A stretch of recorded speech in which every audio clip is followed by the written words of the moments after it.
right, welcome to the last part of this training on emotional intelligence. This has been quite an educative and an insightful ride.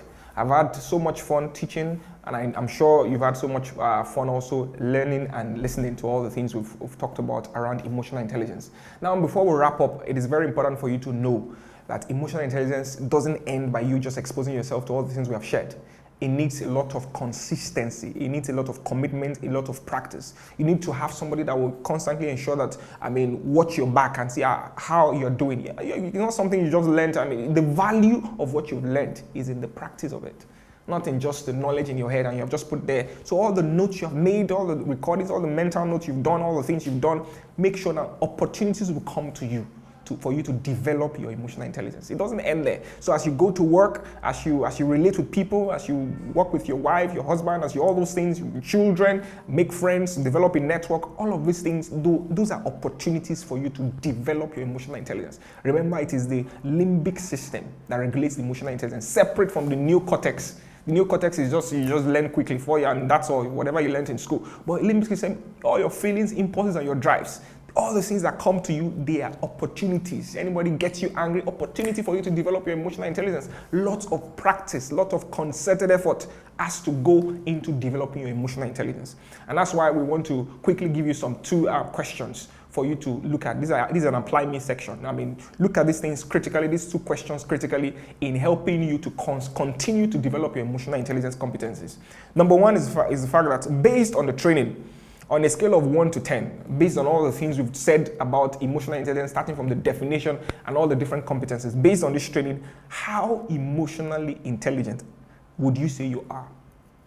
So ask yourself that question. Look at yourself. Rate yourself, because you want to assess yourself. This is a question on self-assessment now. It helps you to give self-awareness. You're able to know, okay, and be honest. Be honest. Don't say, oh, I'm 9, I'm 10. Be honest, based on all the things we've said. Look at all the different competencies. And remember, all these competencies come together. Don't say I'm good on self-awareness. That means I'm good in all. No.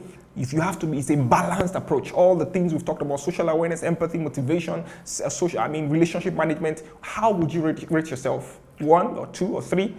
Based on that, then the second question is now look at all the competencies. So which of the competencies do you think you need to improve on? Is it self-awareness? Do you think you need to know more about yourself? You need to develop a consciousness of who you are. Go back and revisit, do a SWOT analysis, all those things. Revisit yourself, ask yourself, know the things that trigger you. Do you want to, which is that the area you need to work on? Or is it self-management? Is that the area you want to work on? You want to work more on how to manage your anger? Is that the area? Check, you want to look at that. And then the next one is social awareness. Are you the shy person? You don't connect with people? Is that the area you want to work on?